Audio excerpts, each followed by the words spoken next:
Eram 6 da manhã quando ouvi os gritos dela do lado de fora. A voz da Patrícia rasgava o silêncio do bairro como uma faca. Mãe, abra essa porta! Esta casa é do meu marido! Meu coração disparou, mas minhas mãos estavam firmes. Eu tinha 68 anos e 30 anos de luta para chamar aquela casa de minha. E naquele momento, coberta de vermelho da cabeça aos pés, parada no meio da sala, que eu mesma decorei tijolo por tijolo, eu sabia que tinha chegado a hora de defender tudo o que construí. Os chaveiros que ela trouxe já estavam trabalhando na fechadura. Eu podia ouvir o barulho metálico, aquele som de quem está violando algo que não lhe pertence. 6 da manhã. Que tipo de pessoa faz isso às 6 da manhã? Antes de continuar, me conta nos comentários de qual cidade você está acompanhando essa história e se já passou por algo parecido com família. E não esquece de curtir para que mais pessoas vejam isso, porque o que vou contar aqui precisa ser ouvido. Eu estava preparada. Tinha passado a noite toda preparada. Porque quando você vive o que eu vivi nos últimos 8 meses, quando você descobre que seu próprio filho está te roubando, que a mulher dele quer tomar sua casa, você aprende que não pode mais confiar em lágrimas ou em súplicas. Você precisa ser mais esperta que eles. As 4 garrafas de ketchup estavam vazias no chão da cozinha. O corante alimentício vermelho, aquele bem forte que uso para fazer bolo, tinha sido o toque final. Eu tinha espalhado tudo pela entrada, pelas paredes, no chão, em mim mesma.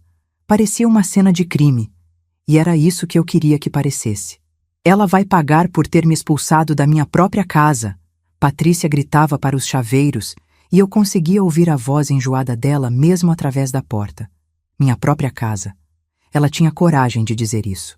A casa que eu paguei sozinha, sem a ajuda de ninguém, trabalhando como secretária durante 20 anos e depois como costureira autônoma por mais 10.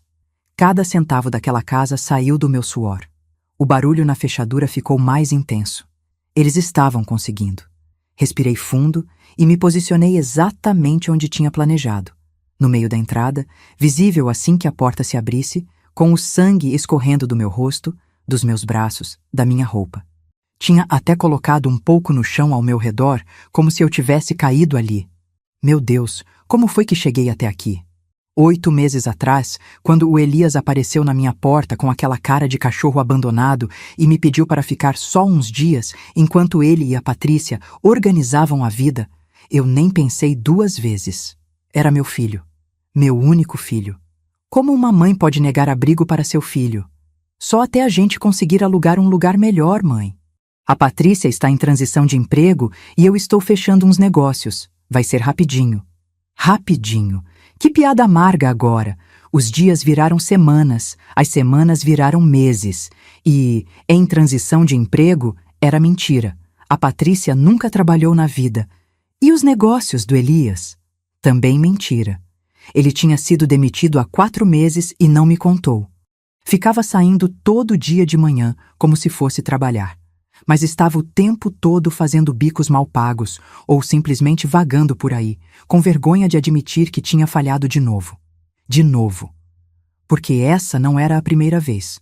O Elias tinha 43 anos, e essa era a 3ª vez que ele voltava para minha casa depois de algum fracasso. Mas dessa vez era diferente. Dessa vez ele tinha trazido a Patrícia. A porta cedeu. Ouvi o clique final da fechadura sendo vencida e, em câmera lenta, vi a porta se abrir. O rosto do chaveiro apareceu primeiro, confiante, profissional, fazendo seu trabalho. Depois veio o rosto da Patrícia, aquele sorriso vitorioso já se formando nos lábios vermelhos. E então eles me viram. O chaveiro ficou branco, literalmente branco. A boca dele se abriu e ele deu um passo atrás, tropeçando no próprio pé. Meu Deus do céu! Ele gritou e a voz dele rachou no meio da frase. Patrícia parou. O sorriso congelou no rosto dela e depois desapareceu, substituído por algo entre choque e horror. O quê? O que você fez? Eu não disse nada. Só olhei para ela, com o ketchup escorrendo pelo meu rosto, meus braços estendidos levemente, a casa toda pintada de vermelho atrás de mim. Parecia que tinha acontecido um massacre ali dentro. Socorro! Alguém chama a polícia! O segundo chaveiro, que tinha ficado um passo atrás, começou a gritar: "Tem uma mulher morta aqui! Tem sangue por toda parte!" Os vizinhos já estavam acordados com os gritos da Patrícia. Agora, com o chaveiro berrando sobre sangue e morte, as portas começaram a se abrir. A dona Otília, minha vizinha de 70 anos que mora na casa ao lado há mais tempo que eu, foi a primeira a aparecer na calçada, ainda de roupão e chinelo. "Que horror, Teresa!" ela gritou, levando a mão ao peito. "Dona Otília", eu falei calmamente, com a voz firme apesar do coração disparado. "A senhora pode chamar a polícia, por favor? Tentaram invadir minha casa." "Invadir?" Patrícia encontrou a voz de novo e ela saiu estridente, histérica. "Eu sou a dona desta casa. Meu marido é o dono desta casa." Seu marido, meu filho. O homem que eu criei sozinha depois que o pai dele nos abandonou quando ele tinha 5 anos. O menino que eu alimentei, vesti, eduquei, que eu mandei para a escola particular mesmo tendo que fazer horas extras de madrugada. O homem que agora, aos 43 anos, tinha criado um cartão de crédito falso no meu nome e acumulado R$22 mil de dívida. R$22 mil que eu só descobri quando abri a correspondência dele, por engano, 3 dias atrás. Uma correspondência que ele escondia de mim. R$22 mil gastos em quê? Em roupas caras para a Patrícia? Em jantares em restaurantes que eu nunca poderia pagar? Em um colar de ouro que vi pendurado no pescoço dela, brilhando como um troféu da minha humilhação. "A senhora está bem?" Seu Hélio, o vizinho do outro lado, um senhor de 80 anos que sempre foi gentil comigo, tinha se aproximado. Ele olhava para mim com preocupação genuína, mas sem o pânico dos chaveiros. Eu olhei para ele e, lentamente, levantei meu braço. Com a mão limpa, limpei um pouco do sangue do meu rosto e mostrei para ele. "É ketchup, seu Hélio, e corante alimentício." O silêncio que caiu foi absoluto. Até a Patrícia ficou muda por um momento. "Esses chaveiros", eu continuei com a voz mais forte agora, "foram contratados sob falsa pretensão para arrombar a porta da minha casa. A casa que está registrada no meu nome no cartório há 30 anos. Eu só me defendi da única forma que consegui pensar." Os chaveiros se entreolharam. O mais velho, aquele que tinha ficado branco, deu um passo à frente. "A senhora disse que essa era a casa do marido dela." Ele apontou para a Patrícia. "Que a senhora tinha mudado as fechaduras e que ela tinha direito de entrar." "Mentira", eu disse simplesmente. "Meu nome é Teresa Santos. Essa casa foi comprada por mim em 1995 e está quitada e registrada apenas no meu nome. Se quiserem, posso mostrar a escritura." "Não, não." O chaveiro levantou as mãos, recuando. "A gente não quer mais nada com isso. A gente vai embora. Não cobramos nada. Não queremos confusão." Eles foram rápidos. Em menos de 1 minuto, estavam na van deles, acelerando rua abaixo como se o diabo estivesse no banco de trás. E a Patrícia? A Patrícia estava tremendo de raiva. O rosto dela estava vermelho, as veias do pescoço saltadas. "Você está louca! Você é uma velha louca!" "Patrícia!" Minha voz saiu tão fria que até eu me assustei. "Tire suas coisas da minha casa e vá embora." "Eu não vou a lugar nenhum. Essa casa não é sua." Eu a cortei. "Nunca foi. E você sabe muito bem disso. Assim como sabe que gastou R$22 mil em um cartão de crédito fraudulento que seu marido fez no meu nome." Ela empalideceu. Foi rápido, mas eu vi. Vi o momento exato em que ela percebeu que eu sabia. "Eu não sei do que você está falando." "Claro que sabe. Assim como sabe que eu tenho todas as faturas, todos os comprovantes e que já entrei em contato com o banco e com um advogado. Você e meu filho cometeram um crime federal, fraude de identidade e estelionato. E vocês? O que fariam se descobrissem que o próprio filho está te roubando? Se vissem ele mentindo na sua cara todo dia, saindo de casa fingindo que ia trabalhar enquanto gastava seu dinheiro em mimos para a esposa? Como vocês aguentariam isso?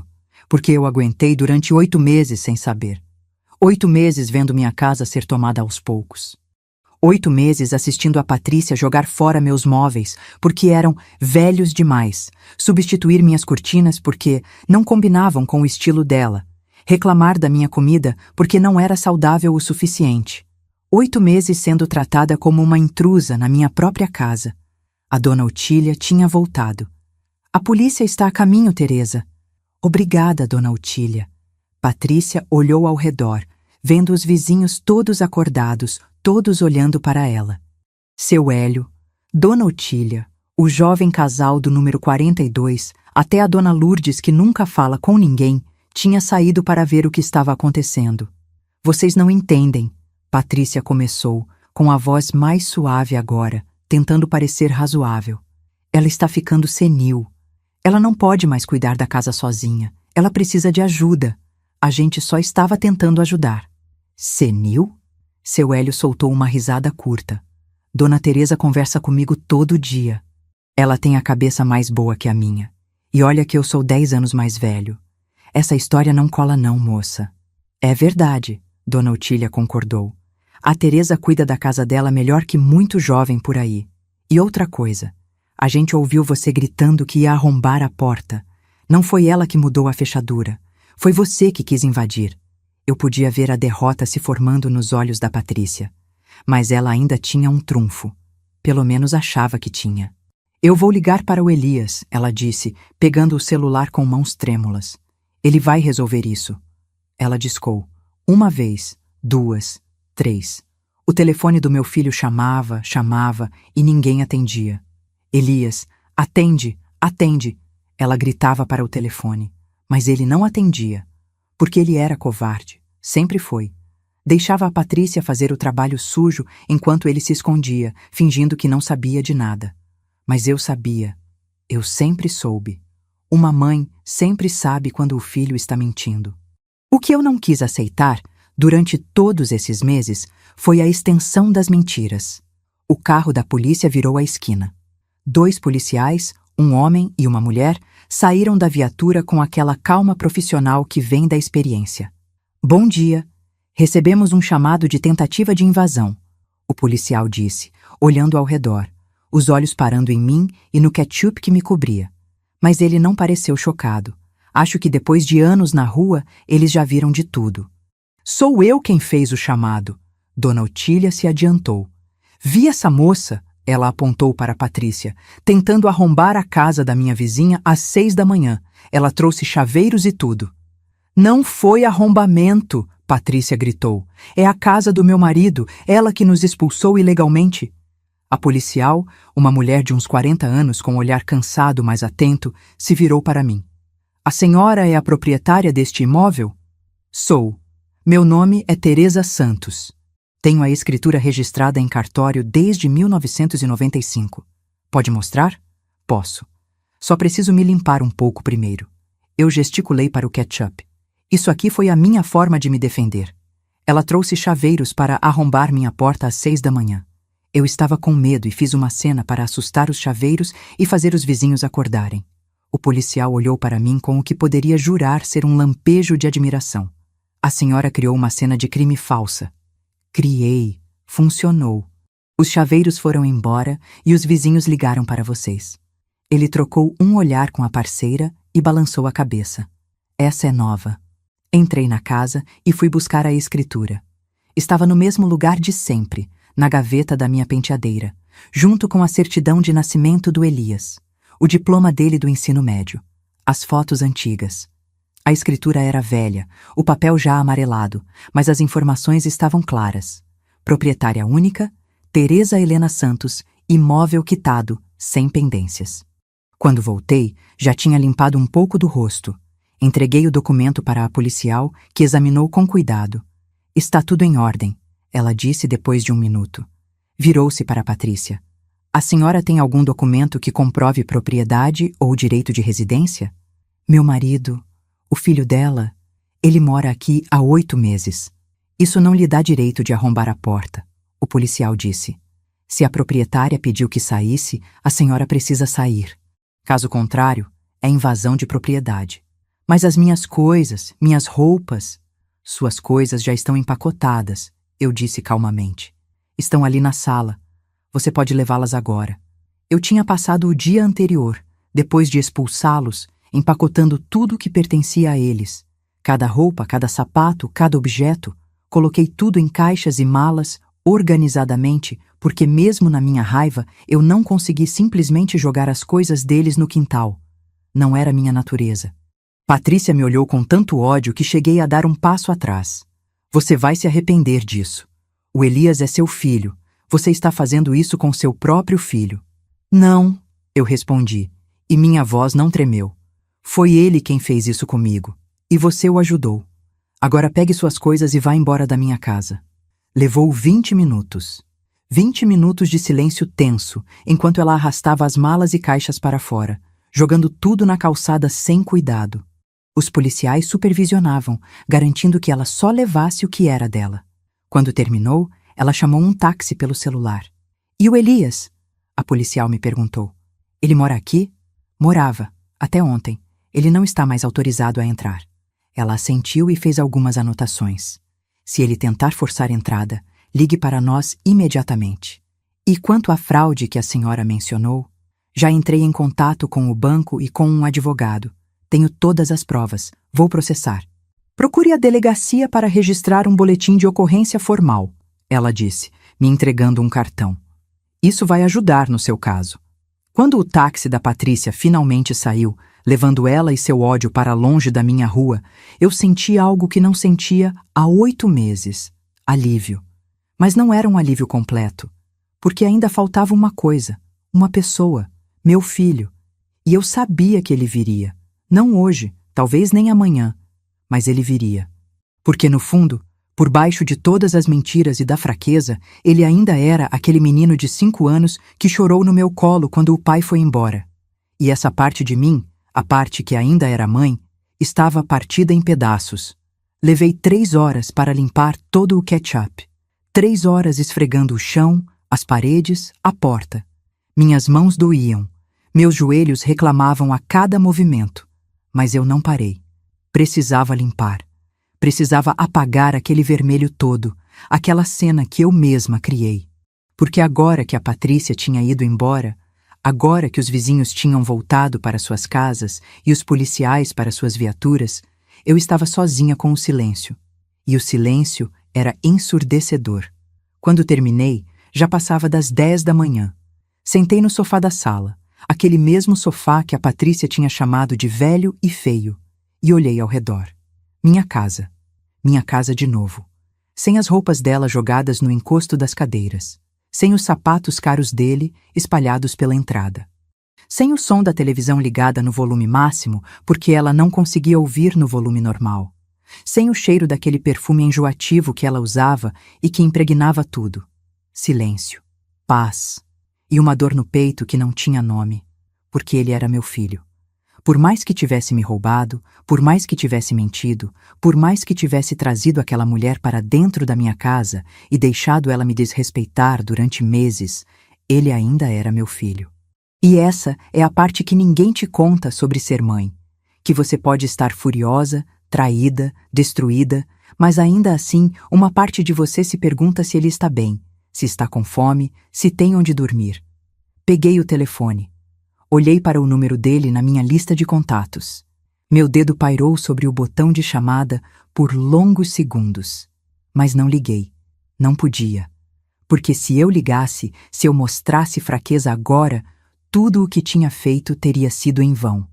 Ele precisava sentir o peso do que fez. Precisava entender que ações têm consequências. Coloquei o telefone de lado e fui fazer café. Café forte, daquele jeito que eu gosto e que a Patrícia vivia reclamando que era muito amargo. Sentei na cozinha, na minha mesa, bebendo da minha xícara preferida, aquela com flores azuis que pertenceu à minha mãe. A Patrícia tinha tentado jogar essa xícara fora uma vez, dizendo que estava velha e manchada. Eu a resgatei do lixo e escondi no fundo do armário. Agora ela estava de volta ao seu lugar de honra. O primeiro dia passou devagar. Arrumei a casa, coloquei cada coisa de volta no seu lugar. As cortinas que ela tinha tirado voltaram para as janelas. Os meus quadros antigos, aqueles com paisagens do interior que minha avó me deu, voltaram para as paredes. A casa voltou a ser minha, mas era uma vitória vazia, porque a cada cômodo que eu arrumava, eu me lembrava dele pequeno. Ali, naquele canto da sala, era onde ele montava suas pistas de carrinho. Ali, na cozinha, era onde ele sentava no balcão e me ajudava a fazer biscoitos. Ali, no quarto que agora estava vazio, era onde ele dormiu até sair de casa pela primeira vez, aos 20 anos. Onde foi que eu errei? Essa pergunta me perseguiu durante dias. Eu não dormi direito naquela primeira noite. Fiquei deitada, olhando para o teto, repassando cada momento da criação dele. Eu tinha sido muito permissiva? Tinha dado tudo nas mãos e não ensinei o valor do trabalho? Mas não, eu trabalhava tanto. Ele viu o quanto eu me sacrificava. Ele viu as madrugadas que eu passava costurando para ganhar um dinheiro extra. Ele viu os dias que eu fiquei doente e ainda assim fui trabalhar porque não podia perder o pagamento. O segundo dia foi pior que o primeiro. Dona Otília apareceu na hora do almoço com um prato de comida. Você precisa comer, Teresa. Passou por tanta coisa. Aceitei o prato mais pela gentileza dela do que pela fome. Comemos juntas na minha mesa e ela não fez perguntas. Só ficou ali, em silêncio confortável, e quando terminou, lavou os pratos e foi embora.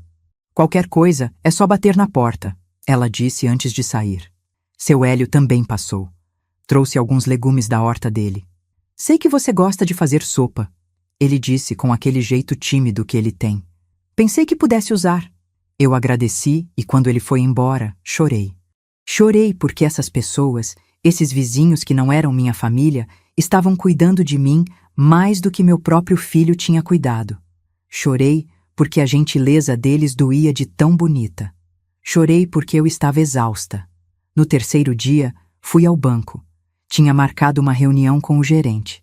Levei todas as faturas do cartão de crédito que não era meu, todos os comprovantes que tinha conseguido juntar. A dívida era de R$22 mil. 22 mil que eu nunca gastei. Isso é fraude clara, dona Teresa. O gerente, um rapaz jovem chamado Fernando, disse depois de analisar tudo. A assinatura no contrato de abertura do cartão nem parece com a sua. E olhas aqui, ele apontou para o computador. As compras foram feitas em lojas que a senhora nunca frequentou. Tem compra de roupa masculina, joias, restaurantes caros. Não combina com seu histórico. Posso provar que não fui eu? Pode. Mas vai precisar fazer um boletim de ocorrência. Denunciar a fraude formalmente. O banco vai abrir uma investigação e, se comprovado que não foi a senhora, a dívida será cancelada e o responsável será processado. O responsável é meu filho. Fernando parou. Olhou para mim com uma expressão que misturava surpresa e pena. Seu filho? Meu filho. E a esposa dele. Ele não soube o que dizer. Ficou quieto por alguns segundos, depois limpou a garganta. Dona Teresa, a senhora tem certeza que quer prosseguir com isso? Se for comprovado que ele fez a fraude, ele pode ser preso. Tenho certeza. E eu tinha. Porque R$22 mil era dinheiro que eu não tinha. Se aquela dívida ficasse no meu nome, eu perderia a casa. Eu perderia tudo pelo que trabalhei. E ele sabia disso. Quando fez aquele cartão, quando gastou aquele dinheiro, ele sabia muito bem o que estava arriscando. Ele só não pensou que eu descobriria. Saí do banco com os formulários de contestação de fraude. Precisava da assinatura do responsável, reconhecendo o crime. Precisava que o Elias confessasse. E foi naquela tarde, quando voltei para casa carregando o peso daqueles papéis na bolsa, que vi o carro dele parado na frente de casa. Um carro velho, uma Palio 2005, que mais fazia barulho do que andava, mas que ele adorava porque tinha sido o primeiro carro que comprou com o próprio dinheiro. Ou pelo menos foi o que ele me disse na época. Agora eu não sabia mais o que era verdade. Ele estava sentado dentro do carro, com a cabeça apoiada no volante. Mesmo de longe, mesmo sem ver o rosto dele, eu sabia que ele estava chorando, porque eu o conhecia. Conhecia cada gesto, cada maneirismo. Ele era meu filho. Parei na calçada. Meu coração estava disparado de novo, mas era diferente de quando a Patrícia estava gritando do lado de fora. Era uma dor diferente, mais profunda, mais pessoal. Ele levantou a cabeça e me viu. Nossos olhos se encontraram através do para-brisa embaçado do carro. Ele estava destruído. Olhos vermelhos, barba por fazer, roupa amassada. Parecia que não dormia há dias. Ele saiu do carro devagar, como se cada movimento custasse um esforço imenso. Ficamos ali, parados na calçada, a 3 metros de distância um do outro. 3 metros que pareciam 3 quilômetros. Mãe, ele disse, e a voz dele saiu quebrada. Eu preciso conversar com você. Não tem nada para conversar, Elias. Por favor, me deixe explicar. Explicar? Eu soltei uma risada amarga. Explicar o quê? Que você mentiu para mim durante meses? Que estava desempregado e não me contou? Que fez um cartão de crédito no meu nome e gastou 22 mil reais? Que ia deixar eu perder minha casa por causa das suas dívidas? O que exatamente você quer explicar? Ele deu um passo à frente. Eu dei um passo atrás. Não chega perto de mim. Mãe, eu sei que estraguei tudo. Eu sei. Mas eu preciso que você me escute. Eu escutei você durante 8 meses, Elias. Escutei você dizer que estava trabalhando. Escutei você dizer que era só temporário. Escutei você dizer que ia melhorar. Tudo mentira. Eu tinha vergonha. Ele gritou de repente, e a voz ecoou pela rua. Eu tinha vergonha de admitir que tinha falhado de novo, que tinha perdido mais um emprego, que era um fracasso. E por isso você me roubou? O silêncio que caiu foi brutal. Ele abriu a boca, fechou. Abriu de novo. Não conseguia responder. Foi isso que você fez, Elias. Você me roubou. Você entrou na minha casa, dormiu na minha cama, comeu da minha comida e me roubou. A Patrícia, ela disse que era só até a gente conseguir. Não. Minha voz saiu tão firme que até eu me assustei. Não ponha a culpa na Patrícia. Você é um homem de 43 anos. Você tem responsabilidade pelas suas próprias escolhas. Você escolheu fazer aquele cartão. Você escolheu assinar meu nome. Você escolheu gastar aquele dinheiro. Você. Ele começou a chorar. Não era um choro silencioso. Era um choro alto, desesperado, de alguém que finalmente está enfrentando o peso do que fez. Ele caiu de joelhos na calçada, com as mãos no rosto, soluçando. E vocês, já viram um filho adulto desabar na sua frente?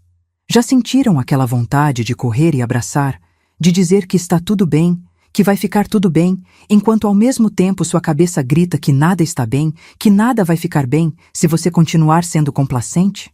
Eu fiquei parada. Cada fibra do meu corpo queria ir até ele, mas eu não fui. Levanta, Elias.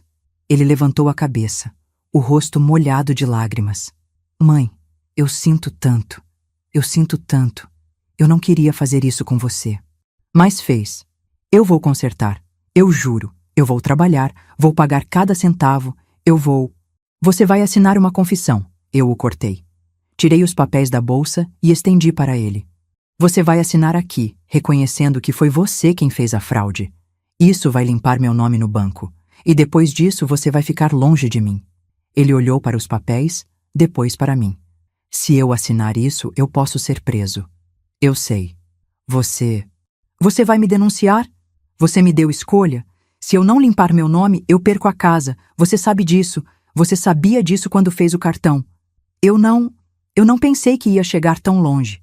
A Patrícia disse que era só para emergências, que a gente ia pagar rápido, que... A Patrícia, eu repeti. E havia tanto veneno nessa palavra. Onde ela está agora, Elias? Cadê ela para te apoiar nesse momento? Ele baixou a cabeça. Ela foi embora. Disse que eu era um fraco. Que um homem de verdade não deixaria a própria mãe fazer o que você fez. Eu poderia ter sentido pena. Poderia ter me alegrado com o sofrimento dele. Mas só senti vazio. Assina os papéis, Elias. E depois? Depois eu vou preso e você fica feliz? Depois você vai ter que lidar com as consequências das suas escolhas. Assim como eu estou lidando com as consequências de ter sido uma mãe que sempre te protegeu demais. Que sempre te salvou de todos os problemas. Que nunca deixou você cair de verdade. Ele ficou ali, de joelhos na calçada, segurando os papéis com mãos trementes. Eu vi o momento em que ele entendeu. O momento em que percebeu que não havia saída fácil. Que não havia súplica ou lágrima que mudasse minha decisão. Ele assinou. Assinou com a mão tremendo tanto que a assinatura mal ficou legível. Mas estava lá. Confissão completa. Reconhecimento do crime. Peguei os papéis de volta e guardei na bolsa. Agora vai embora. Mãe, vai embora. Eu não tenho para onde ir. A Patrícia levou todo o dinheiro que a gente tinha. Eu não consigo pagar hotel, não tenho ninguém que possa me ajudar. Olhei para ele. Olhei de verdade. Vi o homem quebrado, desesperado, perdido. Vi o menino que um dia sentou no meu colo e me pediu para ler uma história antes de dormir.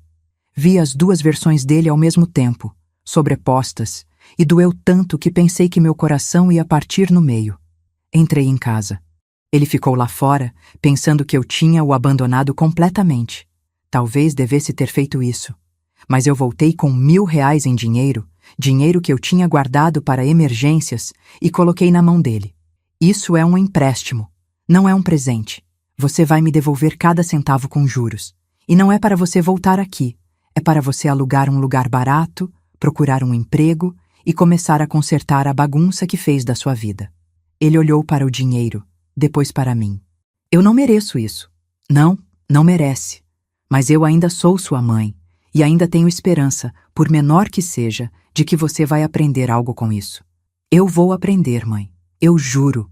Eu vou trabalhar, vou pagar tudo, vou provar para você que eu posso mudar. Não faça promessas agora. Só faça. Ele tentou me abraçar. Eu recuei. Ainda não. Você entende? Ainda não. Ele assentiu, engolindo mais lágrimas. Entrou no carro e ficou ali, parado, com o motor ligado, olhando para mim pela janela. Eu entrei em casa e fechei a porta. Só então, com a porta trancada e as cortinas fechadas, eu deixei as lágrimas caírem. Chorei por horas. Chorei até não ter mais lágrimas.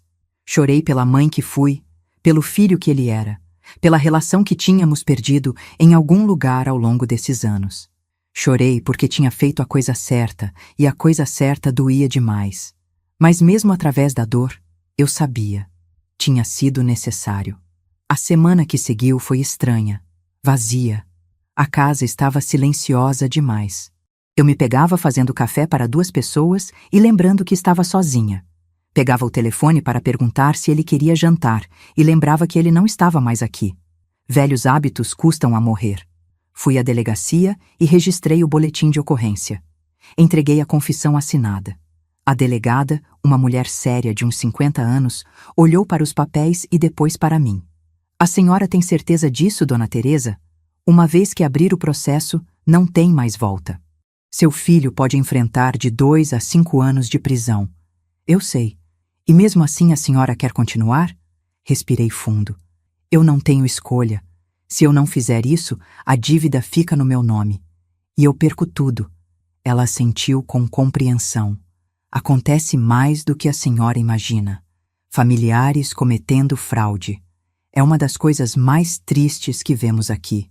O banco iniciou a investigação. Levou 2 semanas. 2 semanas de ansiedade, de noites mal dormidas, de perguntas constantes. Será que fiz a coisa certa? Será que fui longe demais? Será que ele vai mesmo ser preso? E então, numa quinta-feira chuvosa, o Elias apareceu de novo. Dessa vez não estava destruído. Estava diferente. Mais sóbrio, mais presente. Consegui um emprego. Foram as primeiras palavras dele. Nem oi, nem como você está. Só isso. Consegui um emprego num supermercado. Não paga muito, mas é honesto.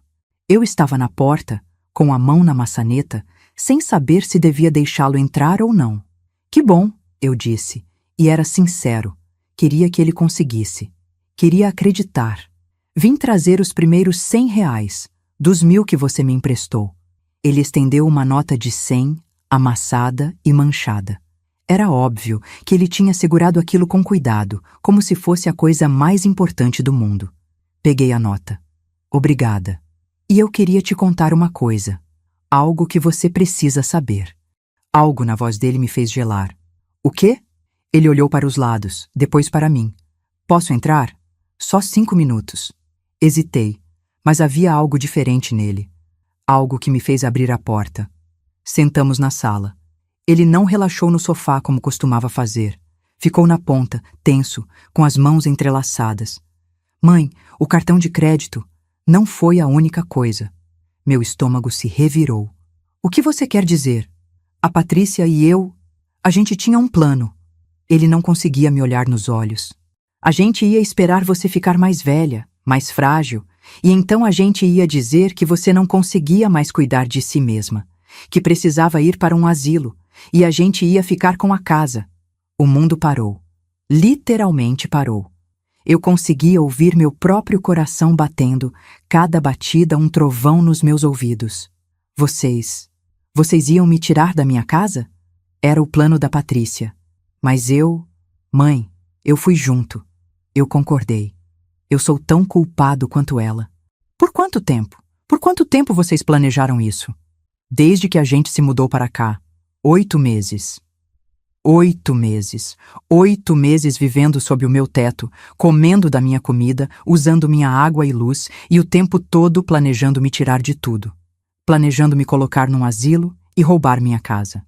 Por que você está me contando isso agora? Ele finalmente me olhou. E havia algo nos olhos dele que não via há anos. Vergonha genuína. Porque você merece saber a verdade. Toda a verdade. E porque eu preciso que você entenda que tudo o que você fez, todo o sofrimento que você me causou esses dias, eu merecia. Eu merecia cada segundo. Eu não sabia o que sentir. Raiva, traição, alívio por ter descoberto antes que fosse tarde demais. Sai da minha casa. Mãe, sai! Ele se levantou rapidamente, mas antes de ir, ele deixou um envelope na mesinha de centro. Aqui tem mais algumas informações sobre outras coisas que a Patrícia fez. Coisas que você merece saber. E então ele foi embora. Fiquei olhando para aquele envelope por longos minutos. Tinha medo de abrir. Medo do que mais poderia descobrir. Mas precisava saber. Dentro havia cópias de conversas, mensagens entre Elias e Patrícia, planejando cada passo, falando sobre mim como se eu fosse um obstáculo, um problema a ser resolvido. Li tudo, cada palavra, cada linha. E quando terminei, não chorei, porque não havia mais lágrimas. Só havia certeza absoluta de que tinha feito a escolha certa, de que não podia, não devia e não ia perdoar tão fácil. Mas havia algo mais naquele envelope. Uma última mensagem do Elias, escrita à mão. Mãe, eu sei que você nunca vai me perdoar. E tudo bem. Eu só preciso que você saiba que estou finalmente entendendo o que fiz. E vou passar o resto da minha vida tentando ser o homem que você merecia ter como filho, mesmo que seja tarde demais, mesmo que você nunca veja. Guardei tudo, as provas, a mensagem, tudo. Porque um dia, talvez daqui a muito tempo, eu talvez consiga olhar para tudo isso e sentir algo além de dor. Mas aquele dia ainda não tinha chegado. Os dias foram passando, devagar, pesados como pedras, mas passando. Cada manhã eu acordava e tinha um segundo de paz antes de lembrar de tudo. Um segundo onde a casa era apenas uma casa, onde meu filho era apenas meu filho, onde nada havia acontecido. Mas então, a memória voltava como uma onda fria, e eu precisava levantar mesmo assim, fazer café mesmo assim, seguir em frente mesmo assim. O banco concluiu a investigação em 3 semanas. Fernando, o gerente, me ligou numa manhã de terça-feira. Dona Teresa, preciso que a senhora venha aqui. Temos novidades. Fui no mesmo dia. Dona Otília se ofereceu para ir comigo, mas eu disse que precisava fazer isso sozinha. Na verdade, eu tinha medo. Medo de que dissessem que não tinha provas suficientes. Medo de que a dívida ficasse comigo. Medo de perder tudo. Fernando me recebeu na sala dele, com papéis espalhados pela mesa. A fraude foi comprovada, ele disse assim que me sentei. A perícia analisou a assinatura, os padrões de compra, os depoimentos. Não há dúvida de que não foi a senhora quem fez essas transações. Senti meu corpo inteiro relaxar. Não percebi que estava prendendo a respiração até precisar soltar o ar. A dívida será cancelada. Seu nome será limpo. O cartão já foi bloqueado e a cobrança suspensa. E meu filho? Fernando ficou sério. Ele assinou a confissão. Com isso e as provas que temos, o caso foi encaminhado para a Delegacia de Crimes Financeiros. Ele será intimado. Pode haver processo criminal. Ele pode ser preso? Pode. Mas depende do juiz, das circunstâncias, se é réu primário. Não sou advogado, então não posso garantir nada. Mas sim, há essa possibilidade. Eu assenti.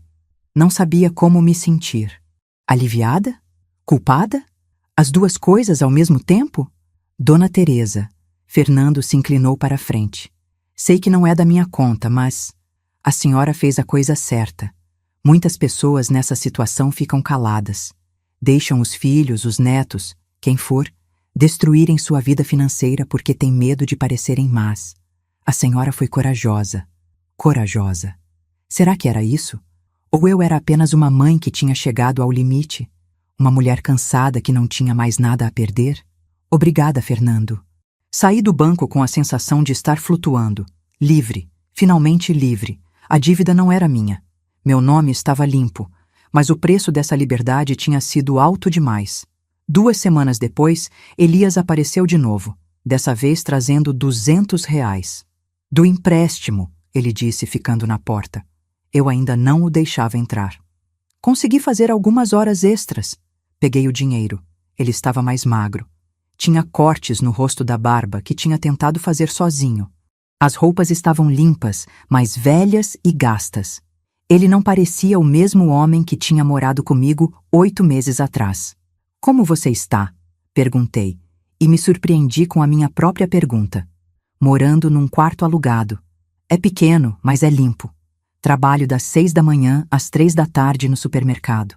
À noite faço uns bicos de entrega. Estou pagando minhas contas. E a Patrícia? Ele fez uma careta. Não sei. Não falo com ela desde aquele dia. Ela me mandou uma mensagem dizendo que eu era um covarde e que ela merecia coisa melhor. Bloqueei o número. Você merecia coisa melhor também.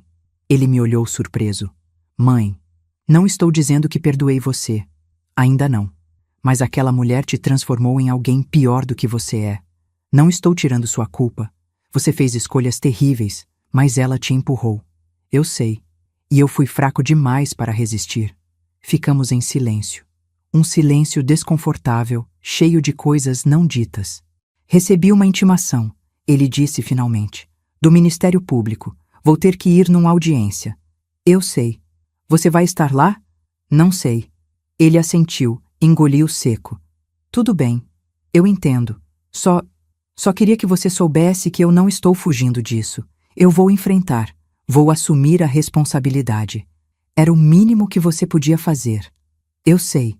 Depois que ele foi embora, sentei na varanda. Seu Hélio estava regando as plantas dele e acenou para mim. Acenei de volta. Era estranho como a vida continuava. Como o mundo seguia girando mesmo quando o seu parecia ter parado. Teresa! Dona Otília apareceu com um bolo. Fiz bolo de cenoura, seu preferido. Aceitei e fizemos café juntas. Ela não perguntou sobre o Elias, apesar de certamente ter visto ele na porta. Só conversamos sobre coisas bobas. O tempo, as plantas, o preço do gás. Coisas normais de pessoas normais que não estavam lidando com filhos que as traíram. Mas no meio da conversa, ela pegou minha mão. Você está sendo muito forte. Mais forte do que eu seria. Não estou me sentindo forte. É porque a força de verdade não se sente como força. Se sente como sobrevivência. Essa frase ficou comigo. Sobrevivência. Era isso que eu estava fazendo? Só sobrevivendo? Ou estava reconstruindo algo? As semanas foram se transformando em meses. Elias continuava aparecendo, sempre trazendo dinheiro, sempre ficando na porta, sempre respeitando o espaço que eu tinha criado. Em 3 meses, ele tinha me devolvido R$ 600. Ele estava cumprindo sua palavra. E então, veio a audiência. Era uma segunda-feira nublada. Eu tinha decidido ir. Não sabia por quê. Talvez precisasse ver. Precisasse testemunhar as consequências finais de tudo que tinha acontecido. O fórum era frio e impessoal. Corredores brancos, pessoas apressadas, o cheiro de papel velho e café. Encontrei o Elias sentado num banco do lado de fora da sala. Ele estava de terno, um terno velho que eu mesma tinha comprado para ele anos atrás, para uma entrevista de emprego. Estava apertado agora, os ombros marcando o tecido, mas ele tinha feito o esforço de parecer apresentável. Ele me viu e ficou de pé. Mãe, você veio. Vim. Eu não sei o que dizer. Não precisa dizer nada. O advogado dele, um defensor público jovem que parecia mais novo que o próprio Elias, nos chamou. A audiência vai começar. Dona Teresa, a senhora não precisa entrar se não quiser. A senhora é a vítima, mas não é obrigada a estar presente. Eu quero entrar. A sala era pequena. O juiz, um homem de uns 60 anos com óculos de armação grossa, sentou-se e começou a ler o processo. Fraude, estelionato, falsificação de documentos. Cada palavra era uma facada. O promotor fez seu trabalho. Apresentou as provas, as faturas, a confissão. Pediu pena de 3 anos de prisão e multa. O advogado do Elias falou sobre arrependimento, sobre ser réu primário, sobre ele estar pagando a dívida. Pediu pena alternativa, trabalho comunitário, qualquer coisa menos prisão. E então o juiz olhou para mim. Dona Teresa, a senhora gostaria de fazer alguma declaração? Todos os olhos se viraram para mim. O Elias estava pálido, com as mãos tremendo em cima da mesa. Levantei devagar. Minha voz saiu mais firme do que eu esperava. Esse homem, comecei, é meu filho. Eu o criei sozinha. Trabalhei 2, 3 vezes mais para dar a ele tudo que eu não tive. E ele me traiu da pior forma possível. Ele não só roubou meu dinheiro, ele tentou roubar minha dignidade, minha casa, minha paz. Elias baixou a cabeça. Mas eu não estou aqui para pedir que prendam ele, nem para pedir que soltem. Eu estou aqui porque preciso dizer que, apesar de tudo, eu ainda acredito que ele pode mudar. Ele está trabalhando, está me pagando, está assumindo responsabilidade. E isso, por menor que seja, é algo. O juiz assentiu fazendo anotações. Se o senhor decidir que ele merece uma segunda chance, eu peço que ele faça jus a ela. Se o senhor decidir que ele precisa pagar com prisão, eu vou aceitar essa decisão. Porque a justiça não é minha. Eu já fiz minha parte. Agora é com vocês. Sentei. Meu coração estava disparado, mas eu sentia leve, como se tivesse tirado um peso das costas. O juiz deliberou ali mesmo.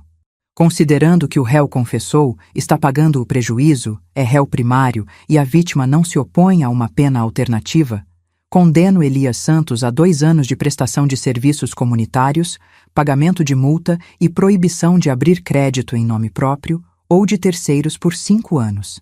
A pena de prisão ficará suspensa sob condição do cumprimento integral dessas medidas. Elias quase desabou na cadeira. Não ia para a prisão, mas sua vida tinha mudado para sempre. Quando saímos, ele tentou falar comigo. Mãe, eu não sei como agradecer. Não me agradeça. Eu não fiz aquilo por você. Fiz por mim. Porque eu preciso acreditar que ainda existe esperança. Que ainda é possível reconstruir algo do que foi quebrado. Eu vou reconstruir, mãe. Eu prometo. Não me promete. Só faz. E vocês? Conseguiriam dar uma segunda chance para alguém que os traiu assim? Conseguiriam acreditar de novo? Ou seria tarde demais? Porque para mim, eu ainda não sabia. Ainda estava descobrindo.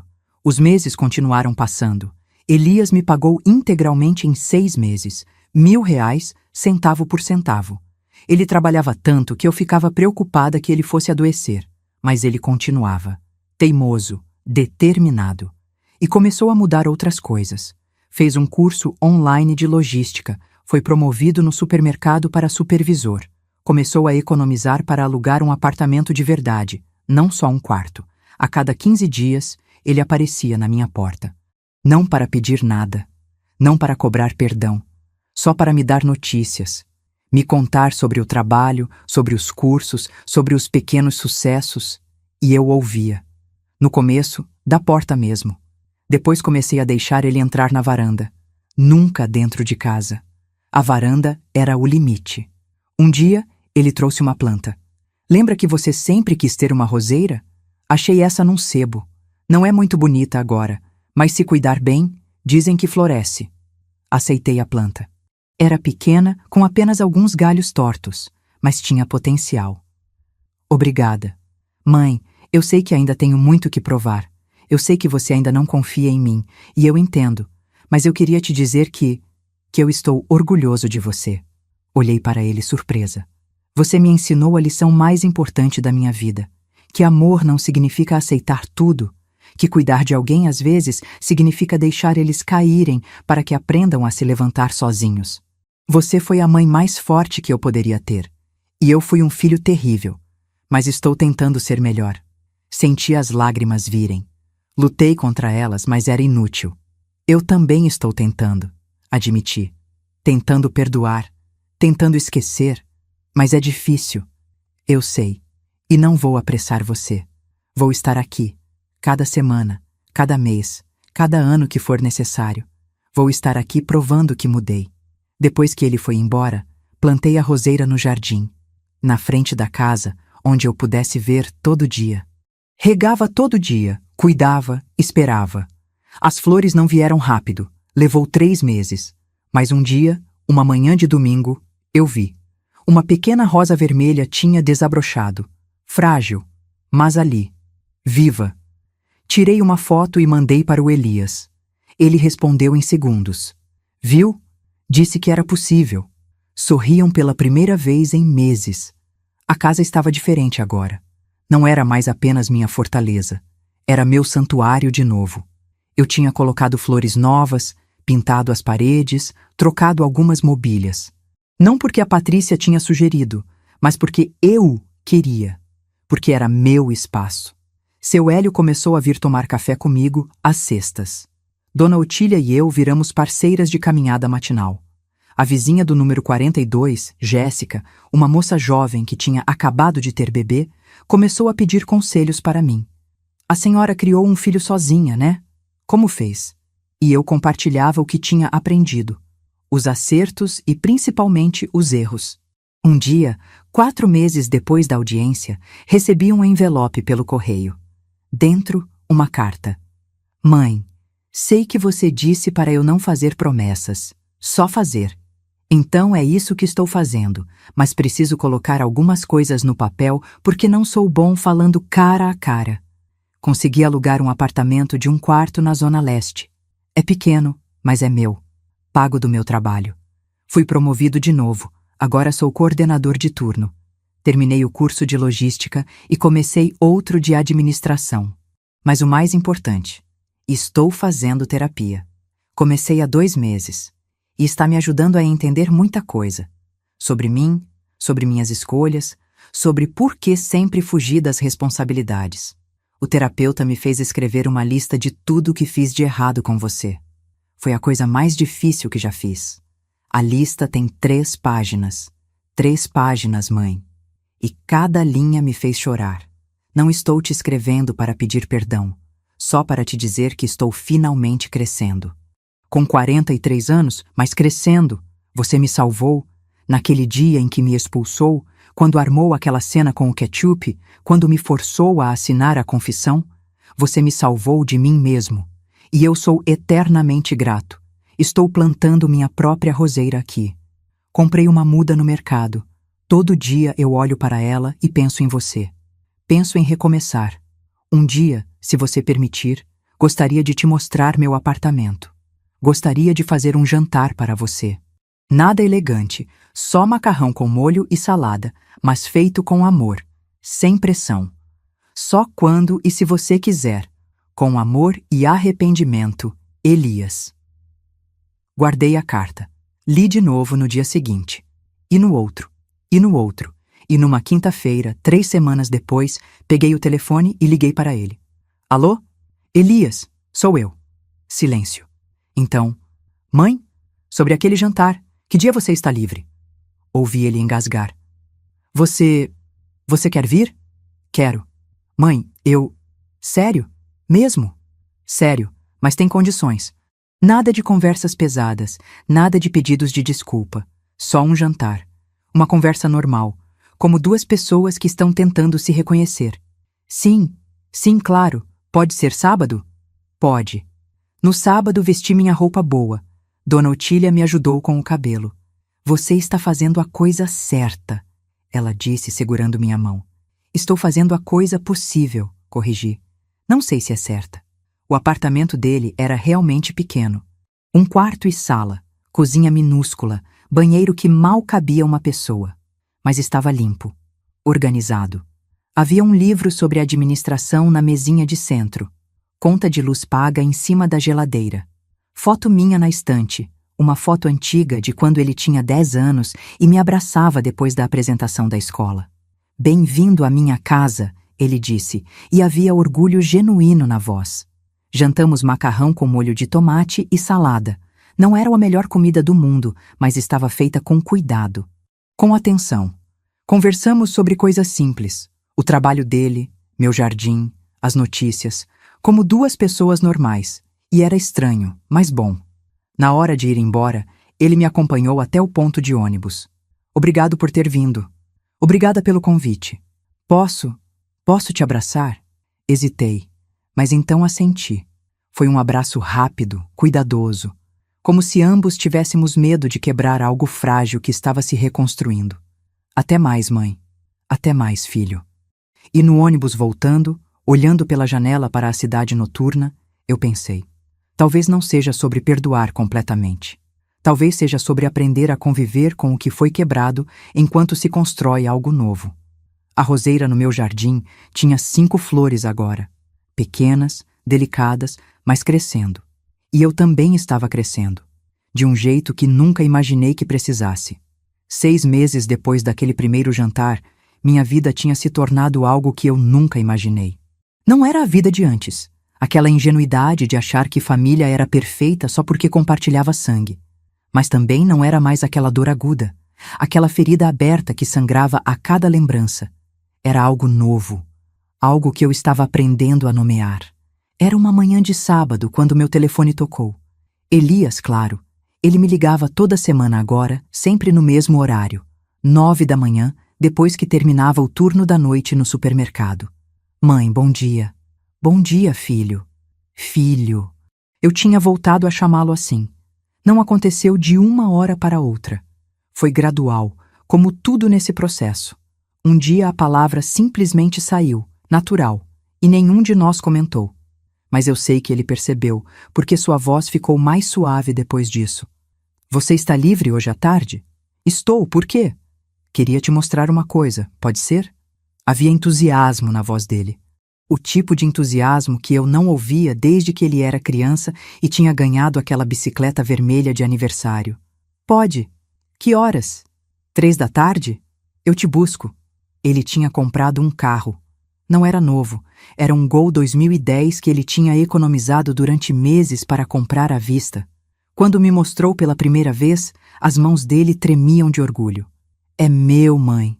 Comprei com meu dinheiro. Sem dívidas, sem empréstimos. Meu. Às 3 em ponto, ele buzinou na frente de casa. Entrei no carro e ele estava diferente. Não só mais magro ou mais cuidado. Era algo interno. Havia uma leveza nos olhos dele que não existia antes. Para onde vamos? Surpresa. Ele dirigiu por 40 minutos. Saímos da Zona Sul, passamos pelo centro, fomos para um bairro que eu não conhecia. Casas simples, ruas arborizadas, crianças brincando na calçada. Ele parou em frente a uma casa pequena. Térrea, pintada de branco com detalhes azuis, um jardim na frente que precisava de cuidados, mas tinha potencial. Que lugar é esse? Ele me olhou com aquele sorriso nervoso que eu conhecia tão bem. É minha? Quer dizer, vai ser. Fechei o negócio ontem. Estou comprando. Meu coração pulou. Você está comprando uma casa? Com o financiamento do banco. 30% de entrada que eu juntei nesses meses e o resto eu vou pagar em 15 anos. Vem, deixa eu te mostrar. Descemos do carro e ele abriu o portão. A casa era realmente pequena. 2 quartos, sala e cozinha conjugadas, um banheiro, quintal nos fundos. Mas estava limpa. Vazia, mas limpa. Ainda não tenho móveis, ele disse, andando pela sala. Mas vou comprando aos poucos, com calma, do jeito certo. Do jeito certo. Essas palavras significavam tanto vindo dele. E olha aqui, ele me levou para o quintal. Pensei em fazer uma horta. Você pode me ensinar? Sei que você sempre quis ter uma e nunca teve espaço suficiente. Olhei para o quintal.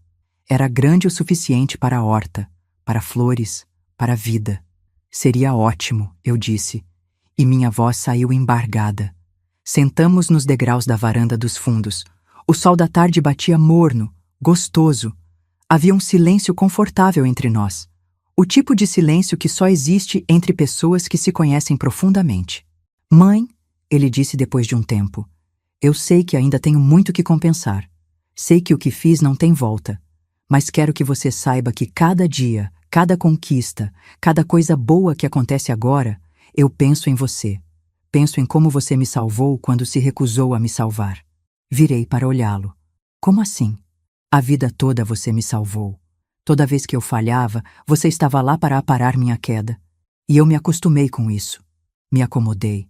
Virei um homem de 43 anos que esperava que a mãe resolvesse tudo. Mas quando você me expulsou, quando me forçou a assinar aquela confissão, quando disse não, você finalmente me salvou de verdade. Me salvou de mim mesmo. Senti as lágrimas virem. Ultimamente eu chorava por qualquer coisa. Dona Otília dizia que era porque eu estava finalmente deixando sair tudo que tinha guardado por anos. Eu não sabia se estava fazendo a coisa certa, admiti. Cada dia eu acordava me perguntando se não tinha sido cruel demais, se não devia ter dado mais uma chance. Você me deu chances demais. Era hora de dar consequências. Ele pegou minha mão. Suas mãos estavam calejadas agora de tanto trabalhar. Mãos de alguém que conhece esforço. Obrigado por ter desistido de me proteger, por ter me deixado cair, por ter me ensinado que eu precisava aprender a levantar sozinho. Choramos juntos ali, sentados nos degraus daquela casa que ele tinha conquistado com o próprio suor. E era diferente de todos os choros anteriores. Era um choro de cura, não de dor. Você vai vir me visitar aqui? Ele perguntou quando nos acalmamos. Vou, e vou te ajudar a fazer essa horta. E talvez... Ele hesitou. Talvez um dia você possa me ajudar a escolher móveis? Não sei nada sobre decoração. Sorri. Adoraria. Ficamos lá até o sol começar a se pôr.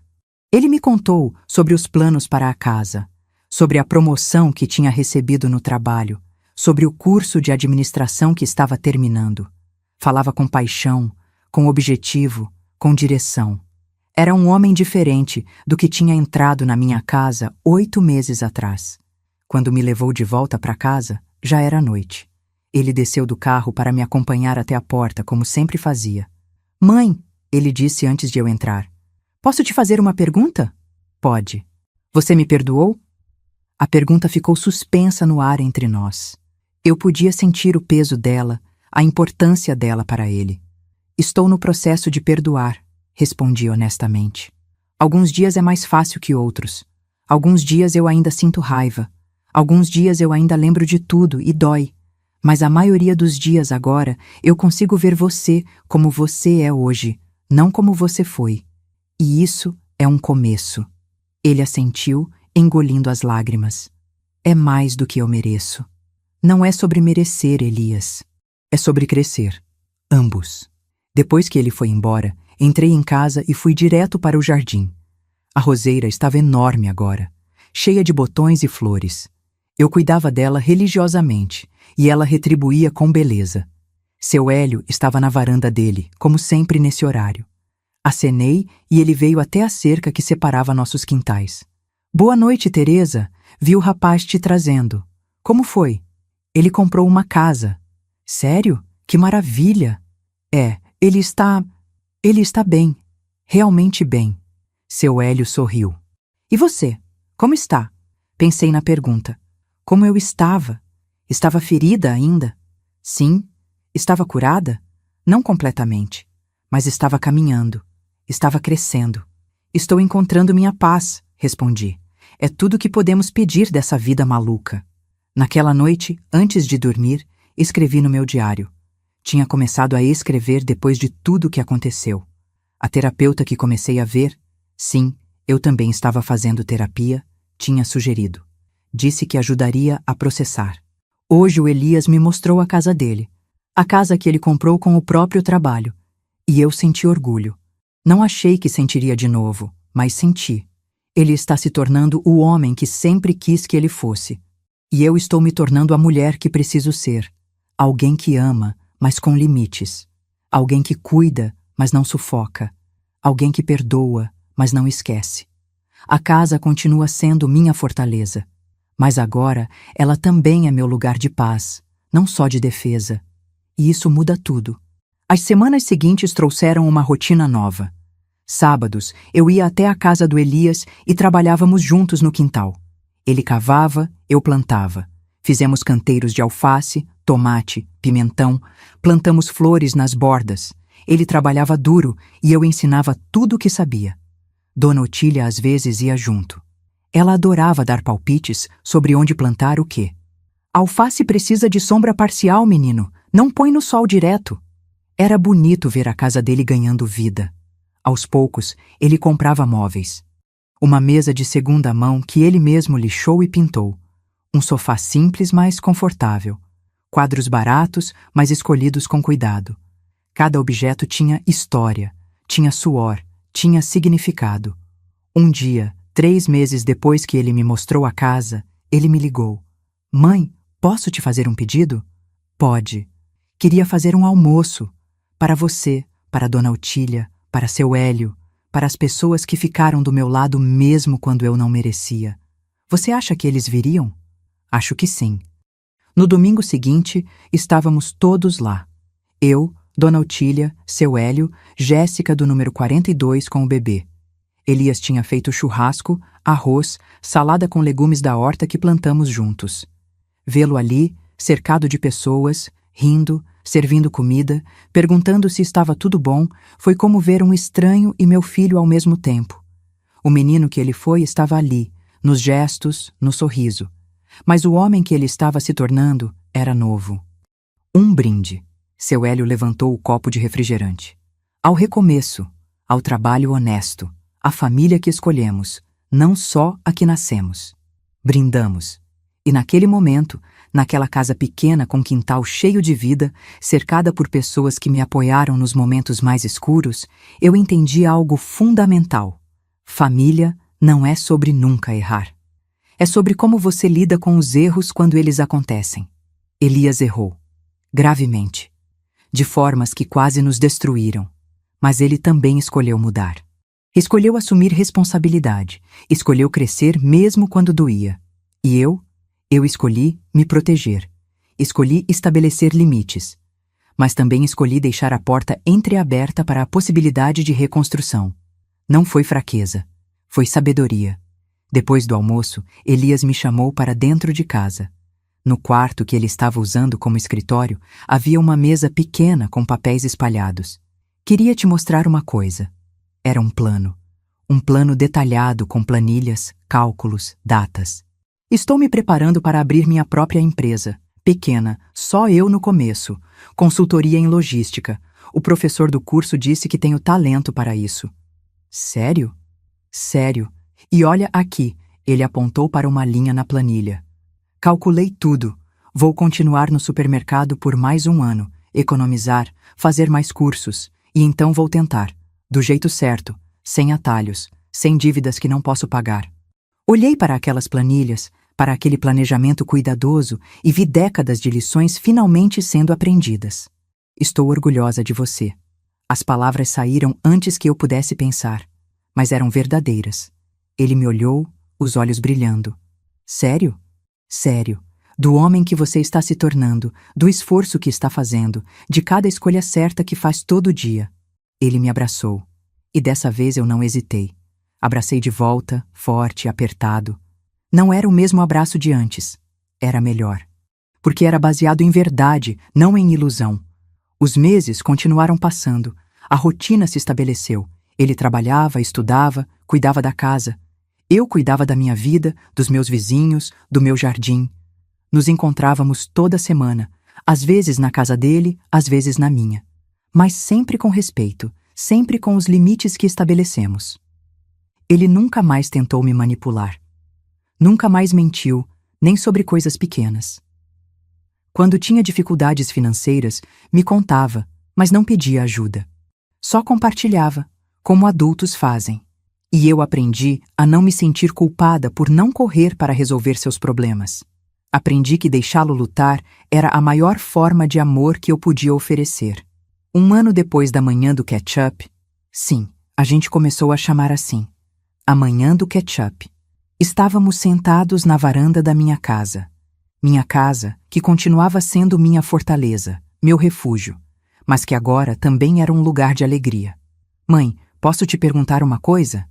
Sempre. Como você encontrou coragem para fazer aquilo? Para me expulsar? Para armar aquela cena maluca? Para ir até o fim mesmo sabendo que eu poderia ser preso? Pensei cuidadosamente antes de responder. Não foi coragem, foi desespero. Eu tinha chegado num ponto onde tinha duas escolhas, me destruir ou me salvar. E finalmente, depois de 68 anos, escolhi me salvar. Mas você me salvou também no processo. Talvez. Ou talvez você tenha se salvado. Eu só abri a porta. Você que escolheu passar por ela. Ele ficou quieto, processando. Depois disse: sabe o que mais aprendi com tudo isso? O quê? Que amor de verdade não é sobre proteger alguém de todas as consequências. É sobre deixar as consequências acontecerem e estar lá do outro lado, quando elas passarem, se a pessoa estiver disposta a aprender. Sorri. Levei 68 anos para aprender isso. Você aprendeu com 44. Está melhor que eu. Aprendi porque você me ensinou. Do jeito mais duro possível, mas ensinou. A roseira ao nosso lado estava enorme agora, cheia de rosas vermelhas que perfumavam todo o jardim. Eu tinha pego mudas dela e plantado na casa do Elias. Ambas estavam florescendo. Sabe o que eu queria que as pessoas que estão ouvindo essa história entendessem? Eu disse, olhando para as rosas. O quê? Que estabelecer limites não é crueldade. Que proteger sua paz não é egoísmo. Que você pode amar alguém profundamente e ainda assim dizer não. E que às vezes a coisa mais amorosa que você pode fazer é deixar alguém enfrentar as consequências de suas próprias escolhas. Ele assentiu. E que nunca é tarde para mudar, mesmo aos 43. Mesmo aos 68, eu adicionei. Porque eu também mudei. Aprendi a me valorizar. Aprendi que minha paz importa. Aprendi que posso ser mãe sem ser mártir. Ficamos ali até o sol começar a se pôr, como tínhamos feito tantas vezes naquele ano. A diferença era que agora eu não estava sempre esperando a próxima decepção. Não estava sempre com medo de que ele voltaria a ser quem foi, porque mesmo que voltasse, eu sabia que estaria bem. Tinha minha casa, minha paz, minha força, e ninguém podia tirar isso de mim nunca mais. Mãe, Elias disse enquanto se preparava para ir embora. Obrigado. Por quê? Por não ter desistido de mim mesmo quando desistiu de me proteger. Por ter segurado a porta entreaberta mesmo quando eu não merecia. Por estar aqui agora. Obrigada a você por ter feito o trabalho duro de mudar. Eu não podia fazer isso por você. Você teve que escolher. Ele foi embora naquela noite e eu fiquei na varanda, olhando as estrelas. Dona Otília estava na varanda dela, fazendo a mesma coisa. Teresa! Ela chamou. Está tudo bem aí? Está, respondi. Está tudo bem. E estava. Não era perfeito.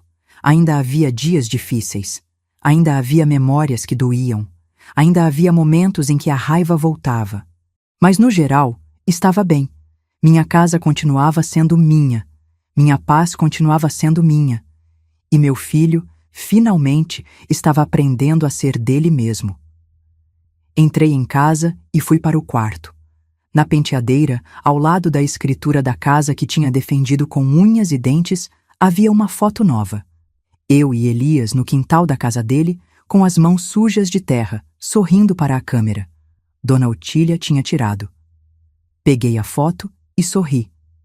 Não era a família perfeita que imaginei quando ele nasceu, mas era real, era honesta e era nossa.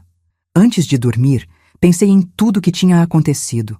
Na manhã do ketchup, nos gritos da Patrícia, no medo que senti, na força que encontrei, na jornada que ambos fizemos desde então. E pensei em vocês, que acompanharam essa história até aqui. Se você está passando por algo parecido, se tem alguém na sua vida que está te sugando, te manipulando, te destruindo aos poucos, saiba que você tem o direito de dizer não. Tem o direito de proteger sua paz. Tem o direito de estabelecer limites, mesmo que a pessoa seja família. Amor não significa aceitar tudo. Amor significa querer o melhor para alguém, e às vezes o melhor é deixar que caiam para que aprendam a se levantar. Demorou mais de 1 ano, mas meu filho aprendeu. E eu também. A casa continua sendo minha. As rosas continuam florescendo. E eu continuo aqui, vivendo a vida que construí com minhas próprias mãos, protegendo a paz pela qual lutei tanto. Porque no final, essa é a história mais importante. A história de como aprendi a me salvar. Obrigada por terem chegado até o fim. Se essa história te tocou de alguma forma, compartilha com alguém que precisa ouvir isso. Com alguém que precisa saber que é possível estabelecer limites e ainda assim ter amor. Que é possível recomeçar em qualquer idade, que é possível florescer mesmo depois de quase ser arrancada pela raiz. As rosas do meu jardim são a prova disso.